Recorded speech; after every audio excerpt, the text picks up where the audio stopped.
நம்ம எல்லாரும் பார்க்க விரும்புகிற ஒரு ஊர், வாழ்க்கையில் ஒரு தடவையாவது போகணும்னு நினைக்கிற ஊர் அயோத்தியா. நான் பார்த்த அயோத்தியாவை பற்றி இங்கே சொல்கிறேன். நான் அயோத்தியா ஒரு முக்தி தரும் க்ஷேத்திரம், ராம ஜென்ம பூமி. இந்த வருஷம் 2024 ஆரம்பத்தில் ஜனவரி மாதத்தில் நம்ம பாரத பிரதமர் நரேந்திர மோடிஜி அவங்க இந்த அயோத்தியாவில் பாலராமரை பிரதிஷ்டை பண்ணது நம்ம எல்லாருக்குமே தெரியும். அயோத்தியா ஒரு அழகான ஊர். ராமாயண கதை நம்ம எல்லாருக்குமே தெரியும். ராமர் பிறந்து வளர்ந்த ஊர் தான் அது. இது எல்லாரும் பார்க்க வேண்டிய ஒரு க்ஷேத்திரம். குறைஞ்சபட்சம் ஒரு 3 நாளாவது தங்கி பார்க்க வேண்டிய ஊர் அயோத்தியா.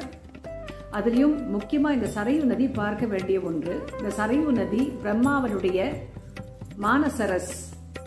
இது இந்த சரையு நதி கரையில ராமர் தினம் குளிச்சு விளையாடினதாக சொல்லப்படுறதுங்க. இந்த சரையு நதிக்கரையோடைய தெற்க தான் இந்த பாலராமர் கோவிலே அமைஞ்சிருக்கு. இந்த பாலராமர் கோவிலேருந்து ஒரு கொஞ்சம் தூரம் நம்ம போனாக்க கனக பவன் ஒரு இடம் இருக்கு. அந்த கனக பவன் அப்படின்னு பேருக்கு ஏற்ற மாதிரி பூரா ஒரு காலத்துல அந்த தங்கத்தினால ஆன மாளிகை.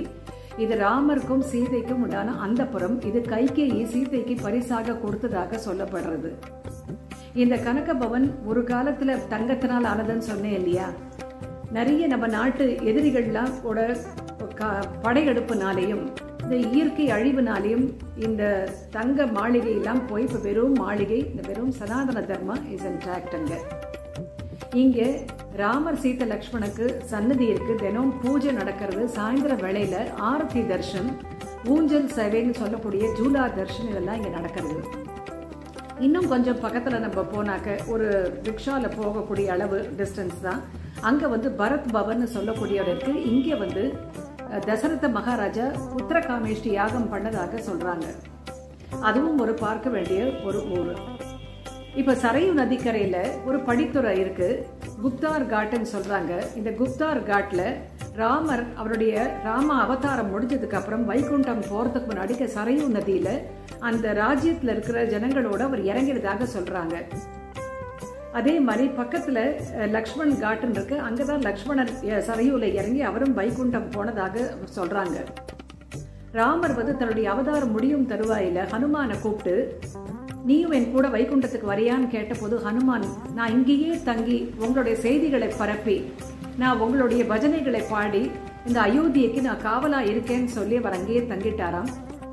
ஹனுமான் கதின்னு சொல்லக்கூடிய ஹனுமானுக்கு அங்க ஒரு கோவிலும் அங்க இருக்கு. இதை தவிர வால்மீகி பவன் அப்படின்னு சொல்லக்கூடிய ஒரு கோவிலும் இருக்கு. அங்க வால்மீகி லவகுச்சாவோட இருக்கக்கூடிய ஒரு சன்னதி அமைய பெற்று இருக்கு. அங்க அந்த வால்மீகி எழுதின 24,000 ராமாயண ஸ்லோகமும் அங்க செவுத்துல பதிவிக்கப்பட்டிருக்கு. இதுவும் ஒரு பார்க்க வேண்டிய ஒரு இடமா இருந்தது.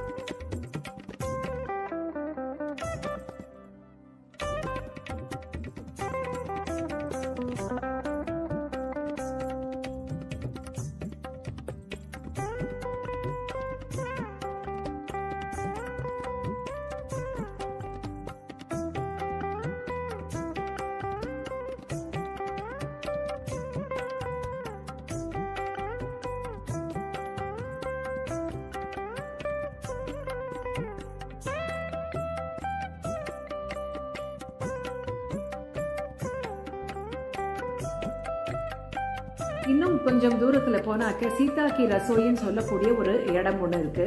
அந்த சீதா கி ரசோயில தான் சீதா சமையல் பண்ணி போட்டதாக சொல்றாங்க. சீதா கல்யாணமாய் வந்த அன்னைக்கே, அயோத்தியாவுக்கு வந்த அன்னைக்கே தன்னுடைய புக்ககத்து மனிதர்களுக்கு எல்லாம் சமையல் பண்ணி போட்டாங்களாம். புக்ககத்து மனிதர்கள்னாக்க அந்த ராஜ்யத்தில் இருக்கிற மொத்த பேருக்கும் சமையல் செய்து போட்டுருக்காங்க. அந்த அப்போ சமையல் செய்வதற்கு கூட அன்னபூரணி தாயார் உதவியாக இருந்ததாக சொல்றாங்க. சீதை இந்த மாதிரி சமையல் பண்ணி அவங்களுக்கு போட்டதும் அவங்க புக்ககத்து மனிதர்கள் ஒவ்வொருத்தரும் ஒவ்வொரு பரிசு கொடுத்துருக்குறாங்க. சிலர் மோதிரமாகவும் சிலர் ஹாரமாகவும் கொடுத்துருக்குறாங்க. அதுல கைகேயி கனக பவன் நான் முன்னாடி சொன்னேன் இல்லையா, அந்த இடத்த சீதைக்கும் ராமனுக்கும் பரிசாக கொடுத்ததாக சொல்றாங்க. சீதையும் தன் பங்குக்கு தன்னுடைய மாமனாரான தசரத மகாராஜாவை ஒரு வரம் கேட்டிருக்கிறாங்க. அதாவது ராமருடைய பேரோட தன் பேரும் இணைத்து கூப்பிடப்பட வேண்டும் அப்படின்னு. அதாவது நம்ம கல்யாண ராமன், கோதண்ட ராமன் கூப்பிடுறோம் இல்லையா, அது மாதிரி சீதாராமன் கூப்பிடணும் அப்படின்ற அந்த வரத்தை கேட்டிருக்கிறாங்க அப்படின்னு கூட சொல்றாங்க.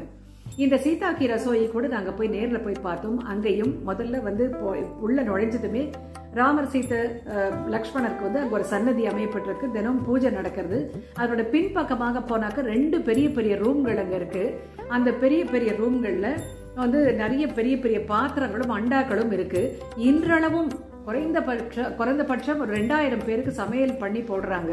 அங்க நடக்கிற பாடசாலையில் இருக்கிற குழந்தைகளுக்கும் அங்க வர சாது சன்னியாசிகளுக்கு சாப்பாடு போடுறாங்க, விருந்தினர்களுக்கு சமைச்சு போடுறாங்க, கால்நடைகளான ஆடு மாடுகளுக்கு கூட அங்க வந்து அங்க சமையல் பண்ணி போடுறதா குறைஞ்சபட்சம் 2000 பேர் சாப்பிட்றதாக சொல்றாங்க.